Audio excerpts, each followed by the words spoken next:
अस्सलामुअलैकुम and a very good evening. मुल्क की सियासी जो इस वक्त सूरत हाल है उसमें एक बड़ा टर्मोइल हमें महसूस होता है। एक तरफ अपोजिशन है जो कि बानी चेयरमैन पीटीआई की सेहत के हवाले से खदशात और फिर अस्पताल के हवाले से जो एक्सरसाइज की गई उसके बाद मुस्लिम लीग नून से इंतहाई खाइफ नज़र आती है। दूसरी तरफ हम देख रहे हैं कि हमारे फील्ड मार्शल आसिम मुनीर साहब ईरान के दौरे पर हैं, उनके साथ वज़ीर दाखिला मोहसिन नकवी साहब भी हैं और ऐसा लगता है कि पाकिस्तान स्टेट लेवल के ऊपर यकीनन अमेरिका और ईरान के दरमियान जो कॉन्फ्लिक्ट है उसको ख़त्म कराने के बिल्कुल करीब पहुंच चुका है। लेकिन इन तमाम चीज़ों में अगर देखा जाए तो इस वक्त की हुकूमत की जो मजबूत तरीन लाई है यानी कि पाकिस्तान पीपल्स पार्टी, वो बड़े अरसे से ख़ास तौर पर आज़ाद कश्मीर के इंतखाबात से खाइफ नज़र आती है। बहुत सी पॉलिसीज़ के ऊपर भी तनकीद हो रही है और अभी रिसेंटली जो अपोजिशन लीडरान से मुलाकातें हुई हैं उसके बाद ऐसा लगता है कि पाकिस्तान पीपल्स पार्टी मुस्तकबिल में अपने रास्ते जुदा ज़रूर करना चाहती है या कम अज़ कम अपनी इनफरादी पोजीशन जो है उसको बहाल करना चाहती है। और इस हवाले से हम देख रहे हैं कि अब बल्दियाती इंतखाबात की भी बात हो रही है पंजाब में और फरियाल तालपुर साहब को खुसूसी टास्क दिया गया है कि पीपल्स पार्टी को असर नौ वहाँ पर मोबिलाइज़ करें, पार्टी कारकुनों को बाहर निकालें। लेकिन ये सब बड़ी आसानी के साथ नहीं हो सकेगा। मुस्लिम लीग नून वो स्पेस पंजाब में बिल्कुल भी पाकिस्तान पीपल्स पार्टी को नहीं देना चाहेगी। लेकिन पीपल्स पार्टी अब किस तरीके से आगे बढ़ेगी, इसी के ऊपर बात करेंगे। बात करने के लिए हमारे साथ प्रोग्राम के पहले हिस्से में मौजूद हैं पाकिस्तान पीपल्स पार्टी के सीनियर रहनुमा सैयद हसन मुर्तज़ा साहब। मुर्तज़ा साहब, सर आपके वक्त का बहुत शुक्रिया। सर, ये जो खबरें आ रही हैं कि फरियाल तालपुर साहिबा को बल्दियाती इंतखाबात के हवाले से प्रोएक्टिवली टास्क फराहम किया गया है, इसमें कोई बुरी चीज़ नहीं है, लेकिन वो कैसे चलेंगी अब पंजाब में, क्योंकि पीपल्स पार्टी का तो हमेशा से हब रहा है माजी में पंजाब। अब उसको रिवाइवल की तरफ लेके जाना एक बड़ा मुश्किल टास्क होगा। बहुत शुक्रिया जी। बड़ा अहम मौजू है जिस पे आपने मुझे मौका दिया, शुक्रगुजार हूँ। देखिए, पाकिस्तान पीपल्स पार्टी पंजाब के हर घर में मौजूद है।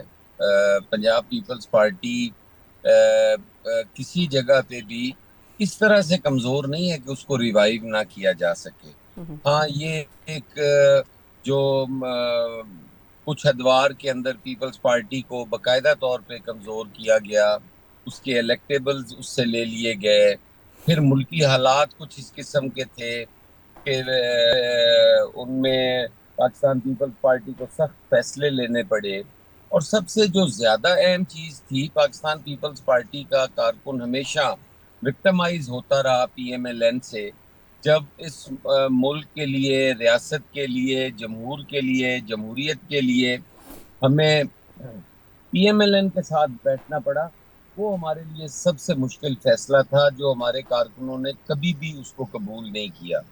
आज भी हमें थोड़ी सी स्पेस मिलती है हमारी क्यादत की तरफ से, या हमें मौका मिलता है, तो हम पीएमएलएन के खिलाफ लड़ने के लिए हर वक्त मैदान में होते हैं।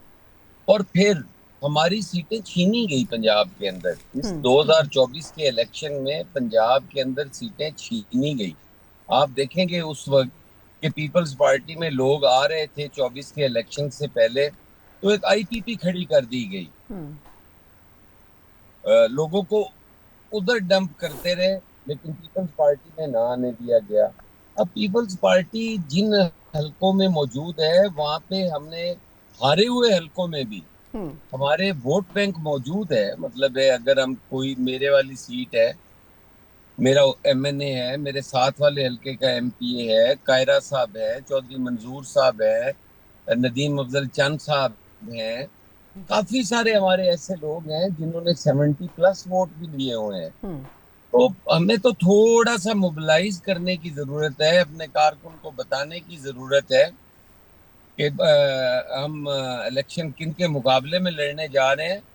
तो यकीनन पाकिस्तान पीपल्स पार्टी का वोटर भी निकलेगा, उसका कारकुन भी मोबिलाइज होगा, और रिजल्ट्स जो है वो हमारा अच्छा कम बैक हो जाएगा। अच्छा सर, ये तो दुरुस्त बात है कि पीपल्स पार्टी के जो बहुत पुराने सियासी लीडरान हैं उसकी एक पूरी लॉट अभी भी पंजाब में मौजूद है।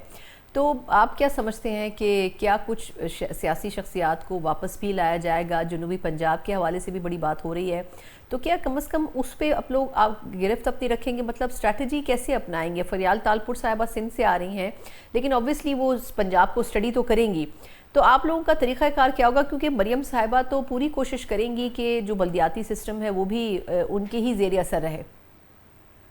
देखिए, मरियम साहिबा के वालिद मोहतरम जो थे, उन्होंने भी बड़ी कोशिश की। उनके चचा ने भी बड़ी कोशिश की, हम्म।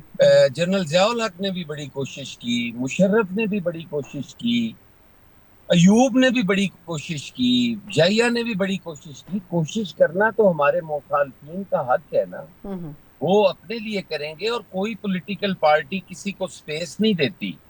हमने अपनी स्पेस खुद बनानी है और अपनी स्पेस हमारे पास मौजूद है, हमें सिर्फ उसको ऑक्यूपाई करने की जरूरत है।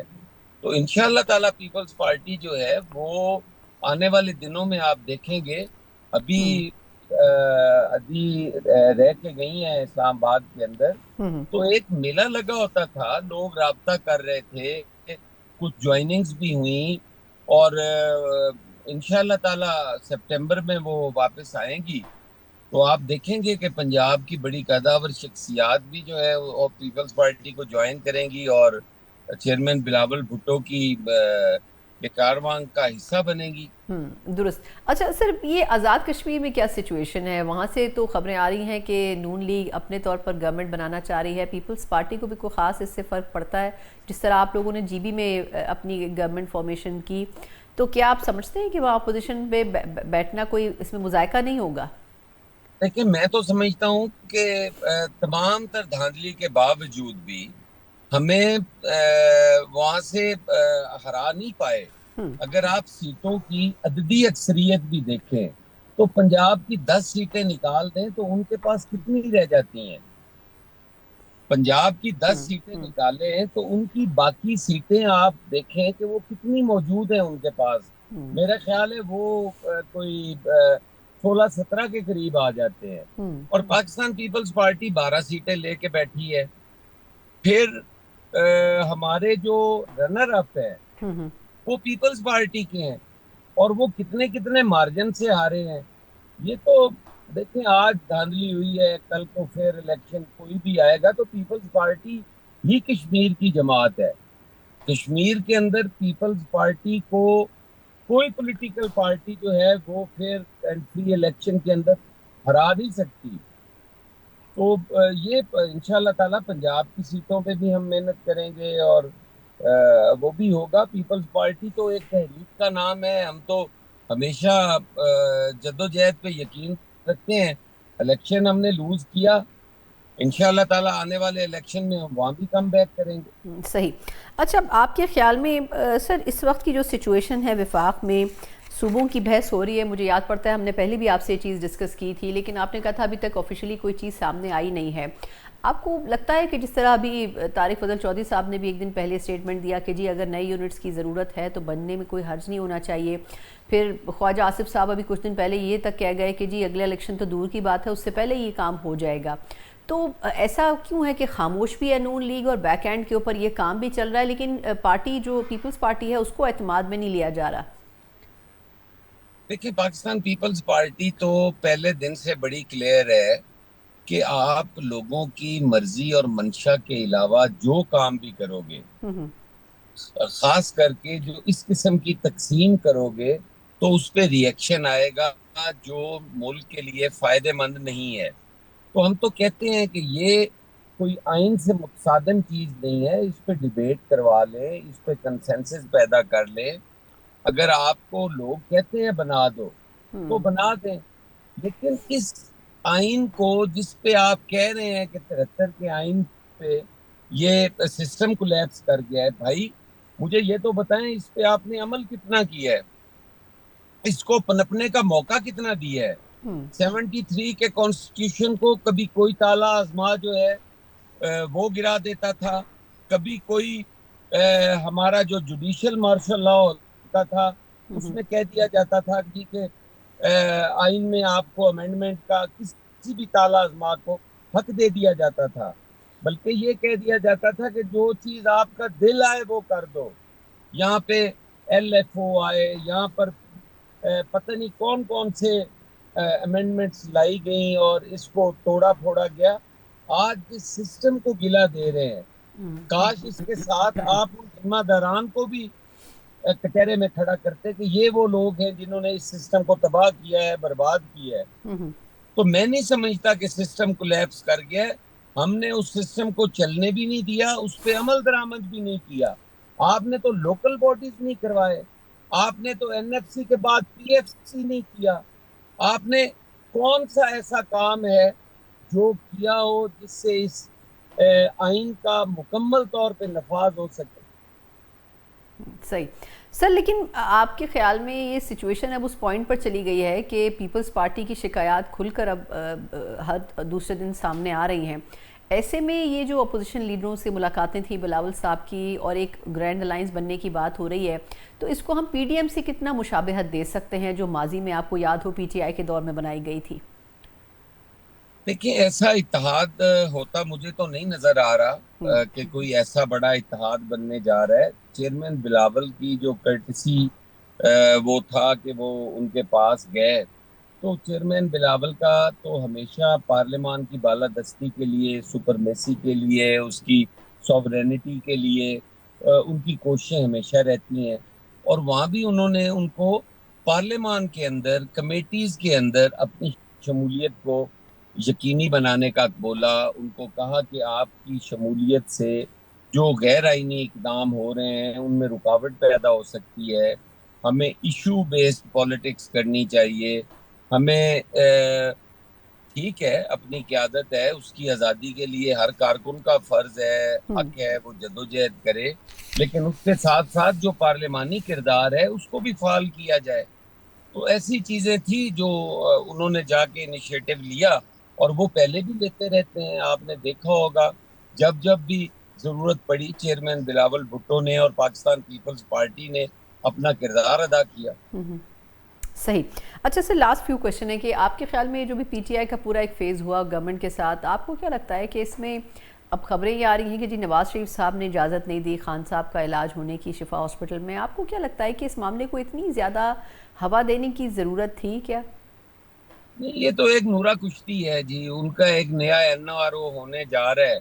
आप देखें, एक वफाकी वजीर जो मुतलका है तमाम लॉ एंड ऑर्डर का, तमाम पुलिस का, तमाम सारी चीजों का, उसको उन्होंने कंडेम में नामजद ही शामिल ही नहीं नहीं किया, किया। शामिल ही नहीं किया।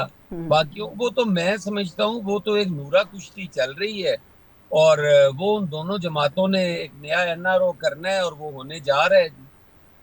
नहीं लेकिन सर किस तरह होने जा रहा है जब वो एक दूसरे के खिलाफ ही खड़ी हो गई हैं और अब तो ये कह रहे हैं आफरीदी साहब के जी हम 27 तारीख को सब कुछ सोच के निकलेंगे कि कुछ भी हो सकता है। तो आपके ख्याल में गवर्नमेंट अगर इस बात को पूरा कर देती सुप्रीम कोर्ट के फैसले को, तो इतना बड़ा मसला ही नहीं बनता। जो इतनी हाइट पे खड़े थे, जिन्होंने पूरा मुल्क सर पे उठा रखा था, अब ऊपर से धड़म से नीचे गिरेंगे तो चोट तो लगेगी। तो आहिस्ता आहिस्ता वो आएंगे, ये आहिस्ता आहिस्ता ऊपर जाएंगे और वो डील हो जाएगी। सही। ये डील का नतीजा है, उसके बगैर ये सारा कुछ नहीं हो सकता। हाँ, अच्छा लास्ट क्वेश्चन सर, आपके ख्याल में अगर ये डील हो जाती है तो पीपल्स पार्टी कहाँ खड़ी होगी, पीटीआई के साथ या नून लीग के साथ? देखिए, पाकिस्तान पीपल्स पार्टी जो है वो अपना हमेशा जो उनका किरदार रहा है, हमने कभी भी ना कोई बैकडोर डिप्लोमेसी की है, ना हमने कोई चोर दरवाज़ा इख्तियार किया है। हम अपनी स्ट्रगल करेंगे और जमहूरियत के लिए हम काम करेंगे। इंशाअल्लाह ताला जमहूरियत बेहतरीन इंतकाम है। दोनों जमातों से हमारे पास लड़ने की कुव्वत मौजूद है। हमें तो हमारी सलाहियतों को तो जंग लगा पड़ा है। हमारा कारकुन तो आज भी कहता है कि अगर हमें सियासत करने का मौका मिले तो हम भरपूर करेंगे। बिल्कुल सही सर, बहुत शुक्रिया आपके वक्त के लिए। हसन मुर्तज़ा साहब हमारे साथ मौजूद थे, सलाह पाकिस्तान पीपल्स पार्टी के सेक्रेटरी इत्तलात हैं, और यकीनन पाकिस्तान पीपल्स पार्टी की रिजर्वेशंस अपनी जगह बरकरार हैं, लेकिन मुस्लिम लीग नून की तरफ से अभी तक कोई सेटिस्फैक्ट्री जो जवाबात हैं वो पीपल्स पार्टी को नहीं मिल सके। एक मुख्तसर वक्फे के बाद जहाँ हमने बात की है पाकिस्तान तहरीक इंसाफ के हवाले से, वहीं उसके जो नेक ख्वाहिशात रखने वाली शख्सियात हैं जो माजी में पाकिस्तान तहरीक इंसाफ का हिस्सा रही हैं, उनसे ज़रा इसके हवाले से जानेंगे कि पाकिस्तान तहरीक इंसाफ का सियासी मुस्तक़बिल क्या हो सकता है। एक ब्रेक के बाद एक बार फिर आपको खुशामदीद कहते हैं। जिस तरह हमने प्रोग्राम के पहले हिस्से में जिक्र किया कि एक तरफ अपोजिशन है, दूसरी तरफ खुद हुकूमत की अपनी इत्तेहादी जमातें हैं। कोई भी हुकूमत की परफॉर्मेंस और उसके इंटरेक्शन से विद अदर पॉलिटिकल पार्टीज़ खुश नज़र नहीं आते हैं, और एक तरफ अपोजिशन है जो कि बहुत उम्मीद के साथ बानी चेयरमैन के हवाले से जो सुप्रीम कोर्ट की तरफ से रिलीफ दिया गया था, उसकी उम्मीद कर रही थी, वो ना होने की सूरत में अब कहीं ज़्यादा नालम नज़र आती है। और वहाँ से जो स्टेटमेंट्स आ रहे हैं वो भी काफ़ी सख्त किस्म के हैं। पार्लियामेंट की स्पीचेस भी अगर आप देखें, बयानात भी देखें, वज़ीर आला सुहेल आफरीदी साहब के स्टेटमेंट्स भी सुने, तो लगता ही है कि पाकिस्तान तहरीक इंसाफ को मायूसी ज़रूर हुई है। और ख़ास तौर पर जो 27 सितंबर की तारीख़ है, इसमें लाखों लोगों को घरों से निकालने और इस्लामाबाद तक लाने की जो बात की जा रही है, ये बहुत बड़ा एक मुश्किल इम्तिहान पीपल्स पार्टी के अलावा जो मुस्लिम लीग नून की हुकूमत है उनके लिए भी हो सकता है, क्योंकि विफाक के अंदर किसी भी सियासी जो जमात है उसकी इस किस्म की गैदरिंग इस वक्त की हुकूमत अफोर्ड नहीं कर सकती है। लेकिन दोनों ही जो हुकूमती जमातें हैं उनका स्टांस पीटीआई के लिए मुख्तलिफ है। पीपल्स पार्टी एक नरम गोशा रख रही है, जबकि मुस्लिम लीग नून हार्ड हिटिंग स्टांस अपना रही है। ऐसी सिचुएशन में पीटीआई के लिए रिलीफ कैसे पैदा हो सकता है, ये अब आने वाले चंद दिनों में यकीनन इस हवाले से कुछ सिचुएशन वाज़े होगी। लेकिन इसके लिए जो एफर्ट्स हो रहे हैं इसके ऊपर बात करना चाहेंगे इस सेगमेंट में। और बात करने के लिए मेरे साथ मौजूद हैं न सिर्फ ये कि सीनियर सियासतदान हैं, बल्कि अलॉग कमेटी बनाई गई थी जिसने फैसिलिटेशन भी बड़ी हद तक प्रोवाइड करने की कोशिश की, उसके रुकन भी हैं इमरान इस्माइल साहब, साबिक गवर्नर सिंध भी हैं हमारे साथ इस सेगमेंट में मौजूद हैं। सर बहुत शुक्रिया आपके वक्त के लिए इमरान इस्माइल साहब। सर ये जो अभी आफरीदी साहब ने एकदम 20 लाख के बजाय 40 लाख लोगों की बात की है कि वो सड़कों पर निकलेंगे और एहतजाज करेंगे, ये सब कुछ देखिए गुस्सा अपनी जगह, लेकिन इतना बड़ा नंबर कोट करना अब आप नहीं समझते बड़ा मुश्किल होगा, पीटीआई के लिए चैलेंजिंग होगा? मेरा ख्याल है तो पॉलिटिकल स्टेटमेंट है, 40 लाख लोग की खैर नहीं निकाल पाएंगे।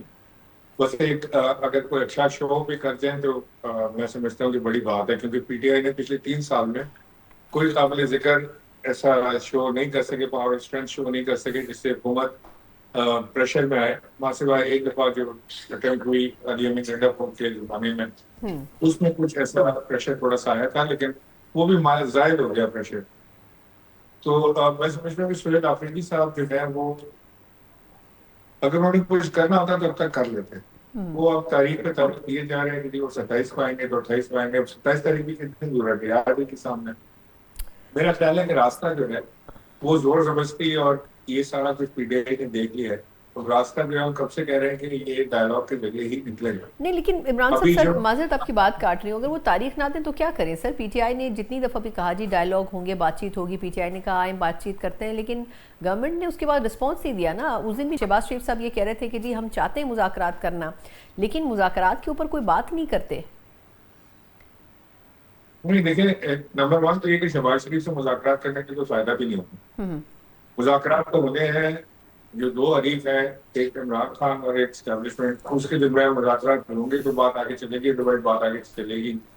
शायद ये बात बहुत सारे लोग ना कह सकते हो किसी अपनी वजूहत के बिना, लेकिन मुझे कहने में कोई बात नहीं है कि मुज़ाकरात जामे और अगर किसी मंतकी अंजाम तक पहुंचाने हैं तो एस्टैब्लिशमेंट को मुज़ाकरात का हिस्सा होना है। अदरवाइज जितनी मर्जी मुज़ाकरात कर लें, जिस मर्जी से कर लें, कोई फायदा नहीं। फिर ऑपोजिशन के अलायंस की तरफ जाए, अगर मुज़ाकरात नहीं मिलते तो ऑपोजिशन के अलायंस की तरफ जाए, मौलाना फजल रहमान को बनाए, जमात इस्लामी को लेकर आए, खुद बैठे और दीगर जमातें में उनको साथ मिला के कोशिश करें। लेकिन 3 साल में मैं समझता हूँ कि जो सबसे ज्यादा तकलीफ होती है वो इमरान खान में होती है और उनके दीगर साथी दे हुए हैं। और जो बाहर बैठ के बयान देते रहते हैं वैसे की कैसी कर देंगे, हम फला कर देंगे, हमारी रेड लाइन आ गई, फलाना हो गया, डेड लाइन आ गई, और हर कॉल को कहते हैं कि जी ये हमारी फाइनल कॉल है। मेरा ख्याल है कि वो पीटीआई के लिए बड़ा नुकसान है और इमरान खान के लिए सबसे ज्यादा नुकसान। अच्छा, आपके ख्याल में सर ये जो सुप्रीम कोर्ट ने ऑर्डर दिया, इसके ऊपर लग रहा था रात गए तक कि अमल होगा, जिस दिन ये फैसला हुआ 2 दिन तक वेट किया गया, लेकिन फिर अचानक ही फैसला तब्दील हो गया और सुनने में आया कि नवाज शरीफ साहब ने शिफा हॉस्पिटल जाने की इजाज़त नहीं दी। आपको लगता है इतनी सादी सी बात होगी ये? नहीं, नवाज शरीफ साहब पता नहीं इन्होंने इजाज़त दी थी या नहीं दी थी, उनसे इजाज़त मांगी किसने और वो है कौन इजाज़त देने वाले? इजाज़त तो सुप्रीम कोर्ट ने दी थी ना। तो अगर नवाज शरीफ साहब ने इतराज नहीं किया अपनी हुकूमत को तो चले, अच्छी बात है कि उनको भी थोड़ा सा एहसास हुआ कि, बल्कि उनको सबसे ज्यादा एहसास होना चाहिए कि जब भी इक़्तिदार में है उसके बाद जेल ही में, उनको भी एहसास होना चाहिए इसके बाद भी फिर ये काम दोबारा भी हो सकता है उनके साथ। तो मैं समझता हूँ कि हुकूमत जो है वो कंटेम्प्ट की मुतरादिफ हुई है और पीटीआई ने बिल्कुल राइटली कंटेम्प्ट फाइल भी की है। और मुझे लगता है, मेरा कोई खबर नहीं है, मेरा अपना सियासी तज्जिया है कि ये कंटेम्प्ट लगेगी वज़ीर आज़म को। नहीं, लेकिन आपके ख्याल में ये बड़ा सरप्राइजिंग नहीं है कि उन्होंने उसको दायर किया लेकिन उसमें से वज़ीर दाखिला का नाम निकाल दिया? इसके ऊपर पीटीआई का सुनने में आ रहा है कि जो पार्लिमानी इजलास भी हुआ उसमें भी बड़ी लेदे हुई है बैरिस्टर गौर साहब के साथ कि आखिर क्यों निकाला गया?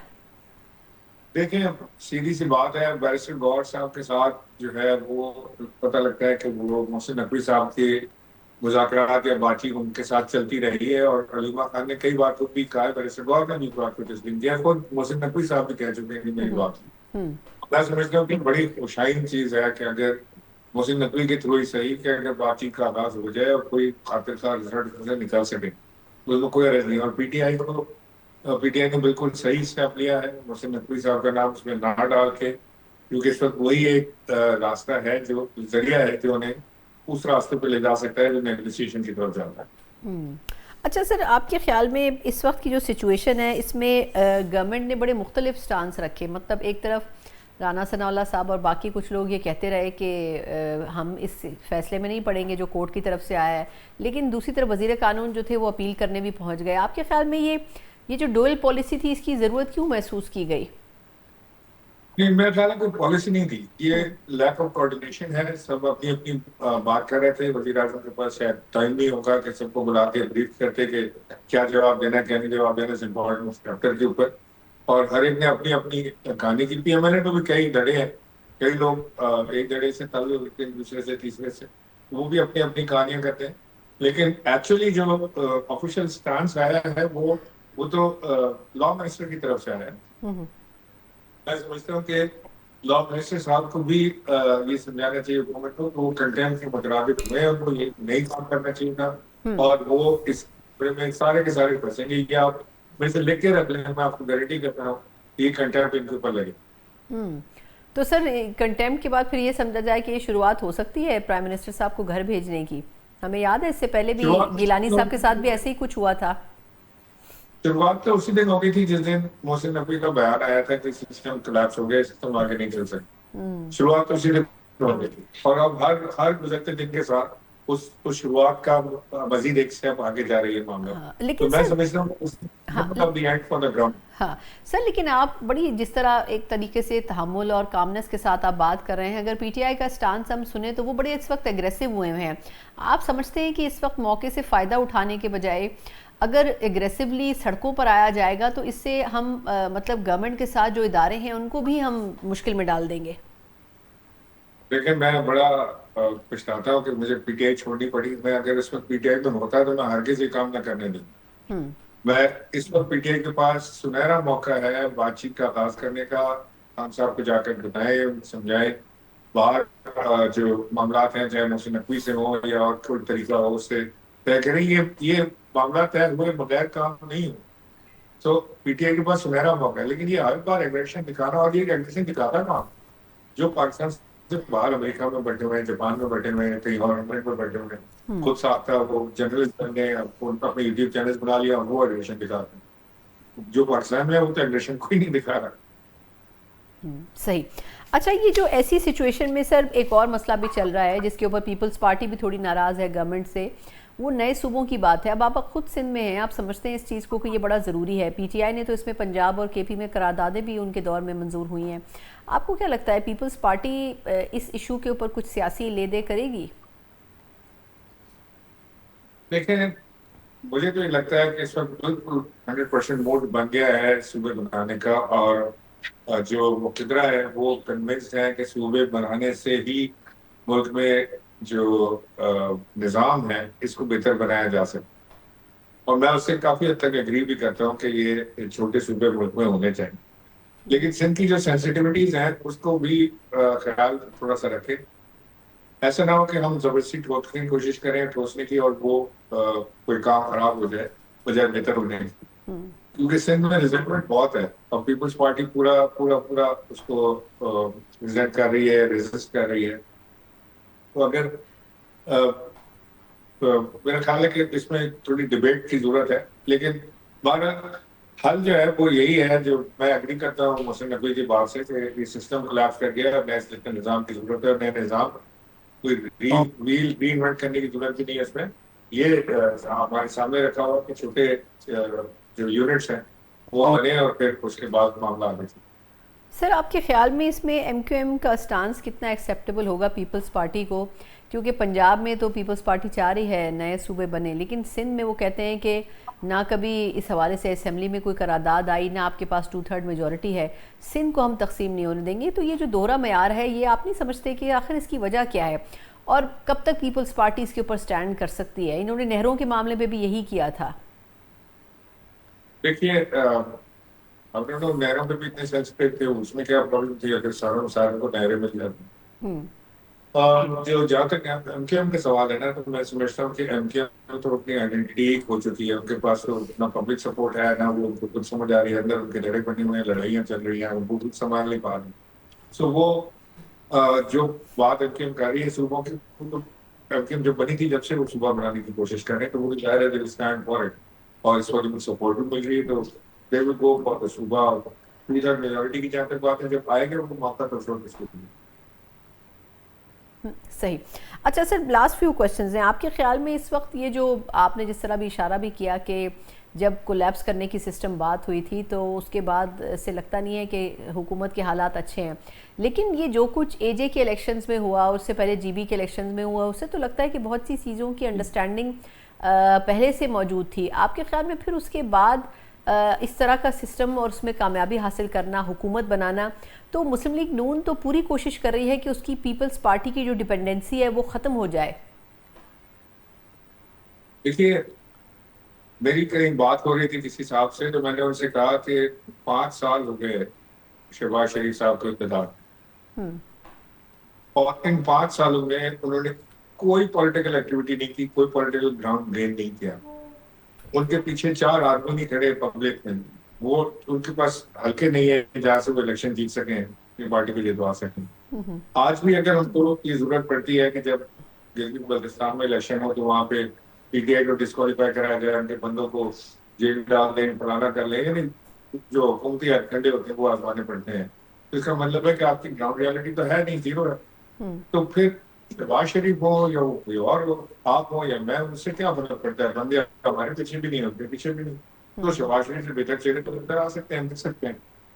मैं समझता हूँ कि ये हमारी जो इस वक्त की एस्टेब्लिशमेंट, जो यानी जो काम इन्होंने कर दिए हैं आसिम मुनीर साहब ने सीडीएफ में, कि जो हिंदुस्तान के साथ जो काम हुआ, हम सोच भी नहीं सकते थे कि इस तरह से उनके 7-8 जेट्स गिरा देंगे, और उसके बाद हम दुनिया में घूमते फिरेंगे। और ये जो ईरान और अमेरिका का मामला था, ये हुआ, और बहुत सारी चीजें ऐसी थी जिससे पाकिस्तान का विराट तो बहुत ऊपर गया। लेकिन क्योंकि उनकी बिठाई हुई हुकूमत के पास पब्लिक की सपोर्ट नहीं है, तो वो पब्लिक की वो जो सपोर्ट मस्टर होनी चाहिए अपने अफवाद के साथ खड़े होने की, वो नहीं मौजूद। तो इट इज सिंपल, इस सारी चीज का समरात और असरात जब हासिल होंगे, जब पब्लिक की एक बड़ी सपोर्ट, एक पॉपुलर सपोर्ट उनको मिलेगी, और वो पीएमएल की हुकूमत के पास तो बिल्कुल ठीक। अच्छा, लास्ट क्वेश्चन सर, आपके ख्याल में कोई आपको लगता है कि पाकिस्तान तहरीक इंसाफ और गवर्नमेंट के दरमियान आगे दिनों में कुछ बातचीत के लिए राह हमवार हो सकती है? ऐसी वाइब्स आ रही हैं, क्योंकि दोनों तरफ से एक प्रेशर तो बनाया जा रहा है।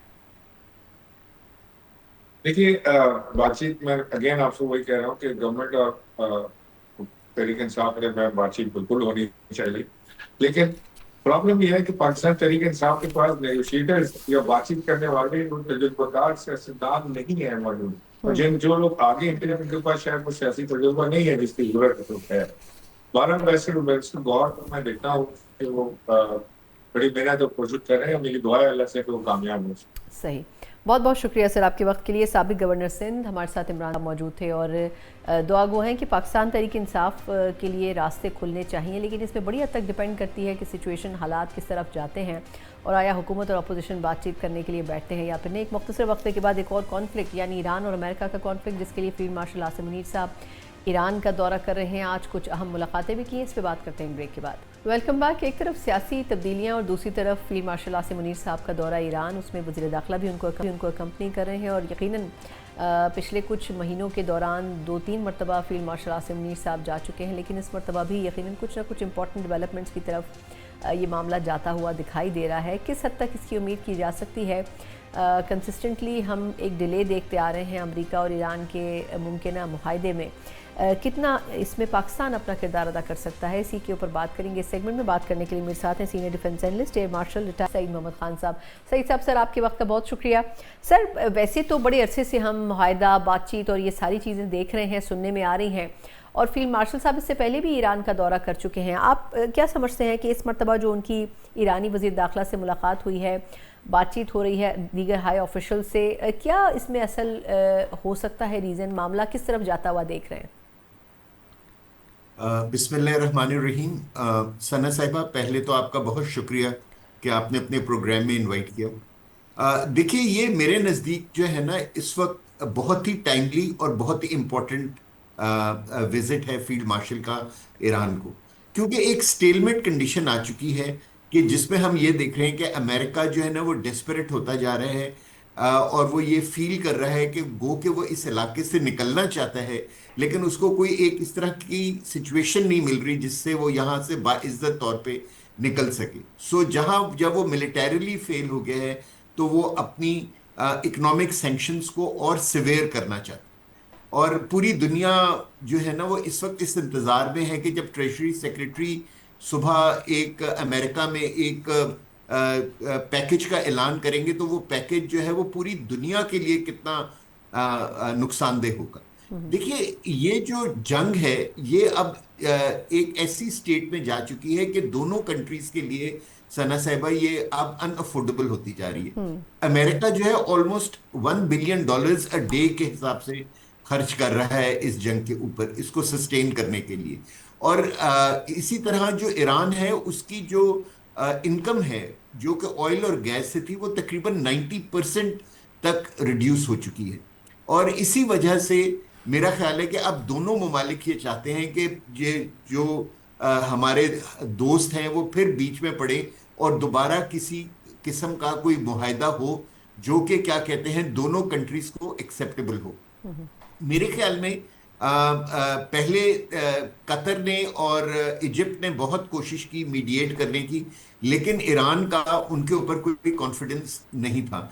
इसीलिए मेरा ख्याल है कि वहाँ अब अमेरिका ने पाकिस्तान से रिक्वेस्ट की है कि जी कि आप बीच में आए, क्योंकि हम अपने आप को ज़रा थोड़े से फासले पे रख रहे थे जब से इस्लामाबाद मुआहदे पर इम्प्लीमेंटेशन नहीं हुआ था, कि आप लोग अब बीच में आए और क्या कहते हैं दोबारा एक पीस डील की तरफ ईरान को लेकर आए। हम क्योंकि एक मुस्लिम कंट्री होने की वजह से ईरान के बहुत बड़े खैरखा हैं और ईरान हमारे इस वक्त पाकिस्तान के ऊपर बहुत ट्रस्ट करता है। तो मैं उम्मीद करता हूं कि जिस तरह पिछले 2 ट्रिप्स जो थे फील्ड मार्शल के वो सक्सेसफुल रहे थे, ये तीसरा ट्रिप भी इस मरतबा सक्सेसफुल होगा, क्योंकि इस्लामाबाद मुआहदे में दोनों पार्टीज जो हैं उनको वो सारी चीजें मिल गई हैं। ईरान अब सिर्फ ये चाह रहा है कि अब सिर्फ इस थिएटर की जंग बंद ना हो, बल्कि वो सारी जंगें जो इजराइल ने पिछले 2-3 महीने में इस इलाके में फैलाई हैं, जैसे लेबनान में है, सीरिया में है, इराक में है, अब उन जंगों को भी एक मुआहदे के तहत खत्म होना चाहिए। सर, लेकिन हमें उम्मीद करनी चाहिए सना साहिबा कि ये फील्ड मार्शल का विजिट रहे क्या कहते हैं सक्सेसफुल और हम कोई एक अच्छी खबर सुन सके। सही। अच्छा, लेकिन आपके ख्याल में सर इस वक्त जो सिचुएशन है, आपने ठीक कहा कि इस्लामाबाद में होने वाली टॉक्स के बाद पाकिस्तान ने जब कतर के हवाले किए मामलात, तो फिर सिचुएशन थोड़ी सी मुख्तलिफ हो गई थी क्योंकि एक फैसिलिटेशन का फेज़ ख़त्म हुआ था। आपके ख्याल में इस वक्त कितना ईरान और अमेरिका दोनों सुनेंगे, क्योंकि पाकिस्तान ने कुछ चीज़ें बारहा कोशिश की इम्प्लीमेंट करवाने की, लेकिन दोनों ही फरीक एग्रेसिव थे। वो एग्रेसिवनेस आपको क्या कम नज़र आती है इस वक्त या ज़्यादा है? सना साहिबा, मेरा ख्याल है कि एग्रेसिवनेस खत्म हो चुकी है और अब डेस्परेशन वाली स्टेट सामने आ गई।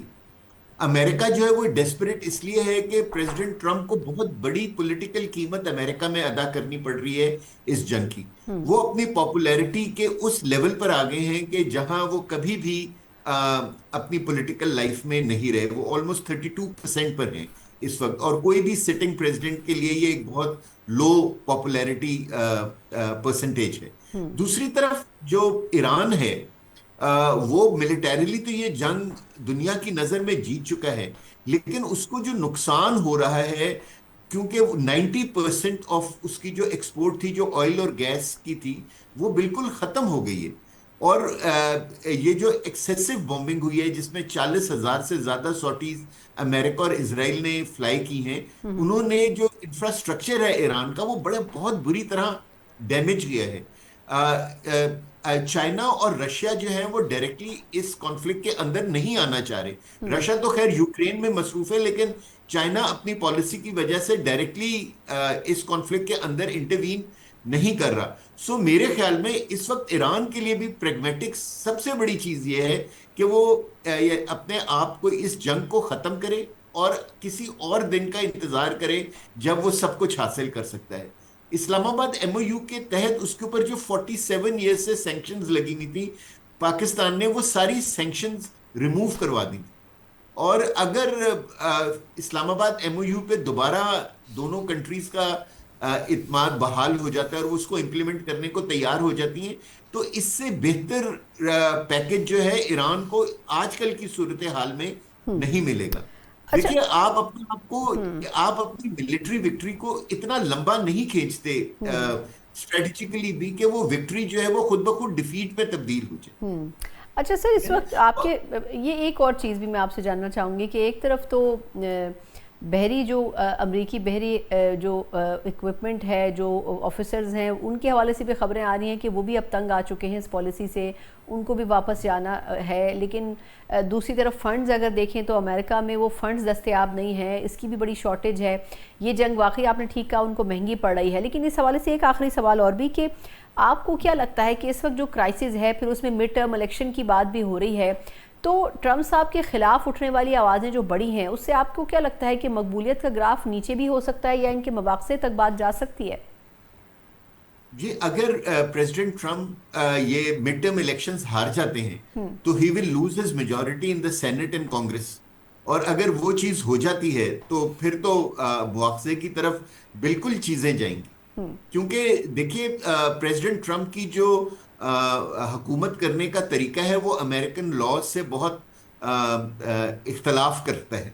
और वो उन्होंने बहुत सारे ऐसे एक्शंस लिए हैं जिसमें उन्होंने कांग्रेस और सेनेट की मंजूरी नहीं ली, और जिसके ऊपर सेनेट जो है खासतौर पे वो बिल्कुल तैयार नहीं है उनको माफ करने के लिए। तो मुआवजे की तरफ जा सकते हैं बिल्कुल। और इसी वजह से मेरे ख्याल में प्रेसिडेंट ट्रम्प की ये डेस्परेशन हम देख रहे हैं। देखिए, अभी एक हफ्ता पहले जब हम बात कर रहे थे तो हम सब ये कह रहे थे कि प्रेसिडेंट ट्रम्प और नेतन्याहू जो हैं वो इस वक्त किसी भी डिसीजन के उसमें नहीं है फेवर में, क्योंकि जिस तरह के हालात हो गए हैं, दोनों के लिए इलेक्शन में जाना इन अ स्टेलमेटेड कंडीशन वो पॉलिटिकली बेहतर है। लेकिन शायद जिस तरह से प्रेसिडेंट ट्रम्प पॉलिटिकली अनपॉपुलर हो रहे हैं, वो मेरा ख्याल ये लास्ट डिच अटेम्प्ट पाकिस्तान के थ्रू कर रहे हैं कि किसी तरीके से एक ऐसी डील हो जाए जिसको वो अमेरिकन पब्लिक को एज अ विक्ट्री पेश कर सके। और मैं इस वजह से पर उम्मीद हूं, क्योंकि इस वक्त ईरान भी जो है ना वो इकोनॉमिकली उस स्टेट पे पहुंच गया है कि इससे आगे जाना जो है ना उनके लिए मुनासिब नहीं है। और इसीलिए आप देखें सना साहिबा, हमें अब ईरान से भी आवाजें उठती हुई नजर आ रही हैं। अभी एक दो दिन पहले प्रेसिडेंट मसूद पिशकियान भी कह रहे थे कि अब हमें इस मिलिट्री विक्ट्री को एक इकोनॉमिक डेवलपमेंट की तरफ उसको इस विक्ट्री को मोड़ना चाहिए। सो मेरे ख्याल में कि अब ईरानियंस को भी एहसास हो रहा है कि बस अब बहुत हो गया। अगर एक दुश्मन यहां से निकलना चाह रहे हैं तो बस उसको निकल जाना चाहिए। सही। अच्छा सर, अब ऐसी सिचुएशन में अब आप दूसरा पहलू भी मैं आपसे जानना चाहूँगी कि एक तो पाकिस्तान के जो बाकी ममालिक से ताल्लुकात हैं, हमारे नायब वज़ीर आज़म जो हैं साग डार साहब, वो बरतानिया के दौरे पर गए हैं। उससे पहले अभी कुछ वक्त पहले हमने सऊदी अरब और तुर्किया के साथ एक बहुत बड़ा मुआहदा किया है। आपके ख्याल में इस वक्त पाकिस्तान की सिचुएशन रीजन में कितनी बेहतर हुई है, और इससे जो स्पेशली जो वेस्टर्न कंट्रीज़ हैं जो कि भारत के इन्फ्लुएंस में थे, वो असर किस हद तक ज़ायल हुआ है?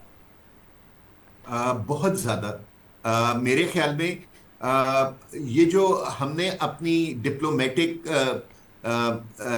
जो है ना कैपेबिलिटी के अंदर ये जो हमने अरूज देख रहे हैं, ये बेसिकली उस वक्त से आया जब हमने मार्का हक जीता मई 2025 में। देखिए, दुनिया में कोई भी मुल्क है ना, वो लूजर्स के साथ अपने आप को खड़ा करना पसंद नहीं करता, बल्कि वो विक्टर्स के साथ खड़ा होना चाहते हैं। और मार के हक में हमने दुनिया को बिल्कुल, जिसको कहते हैं ना, ब्लैक एंड व्हाइट में बता दिया कि जी कि हम वो मुल्क हरगिज नहीं है, कि ऑल्दो हम इंडिया से 10 गुना कम हैं साइज में भी और फौज में भी, लेकिन हमारी कैपेबिलिटी इतनी ज्यादा है कि हम उनको भी बहुत आसानी के साथ हरा सकते हैं। सो जो पूरी दुनिया इस इलाके में इंडिया की तरफ झुक रही थी, क्योंकि वो ये समझते थे कि जो एक नया वर्ल्ड ऑर्डर आ रहा है जिसके थ्रू रीजनल मिडल पावर्स ने इवॉल्व होना है, तो वो इंडिया इस इलाके की मिडल पावर होगी। और इंडिया जो है उसके साथ अच्छे ताल्लुकात रखने का मतलब है कि you are with the regional middle power. लेकिन अब दुनिया को ये एहसास हो रहा है कि इंडिया जो है वो उस तरह आगे नहीं, या इस तरह राइज नहीं करेगा फ्यूचर में जितना पाकिस्तान करेगा। दूसरा ये कि जो ईरान यूएसए वॉर में ना मुसलमानों को बहुत सबक सीखने को मिले हैं सना साहिबा।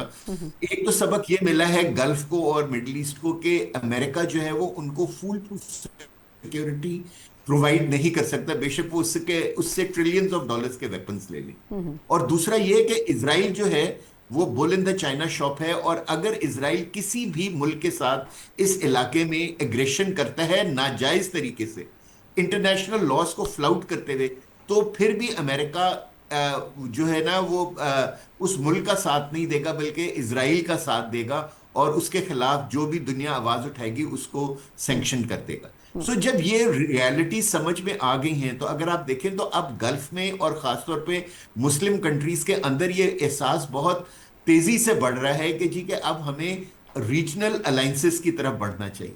इसीलिए आप देखें कि इसी महीने अगस्त ही में हमने ये ट्राइलेटरल मुआहदा साइन किया है, और अभी तक इस सिर्फ 2 हफ्ते के अंदर 3 ममालिक जो हैं, जो बड़े ममालिक हैं, जैसे कतर, कतर, इजिप्ट और बांग्लादेश, उन्होंने इस चीज का ऑफिशियली इजहार कर दिया है कि वो बहुत सीरियसली सोच रहे हैं उस मुआहदे का हिस्सा बनने के लिए। और अगर इनमें से कोई एक और मेरे ख्याल में जिस तरह खबरें और भी आ रही हैं कि फील्ड मार्शल आसिम मुनीर जो हैं ईरान को भी ऑफर करने जा रहे हैं कि वो इस ट्राइलेटरल मुआहदे का हिस्सा बन जाएं, और अगर ईरान इस मुआहदे का हिस्सा बन जाता है तो फिर आप देखेंगे कि इस इलाके के अंदर जो रीजनल एक डिफेंस पैराडाइम जो आएगा ना, वो बहुत ही स्ट्रांग होगा, और वो इजराइल को और इंडिया के जो हलीफ हैं उनको एक बहुत क्लियर मैसेज देगा कि अब वो इस इलाके में ना कोई बदमाशी कर सकते हैं, और ना ही वो इस इलाके में किसी एक मुल्क के ऊपर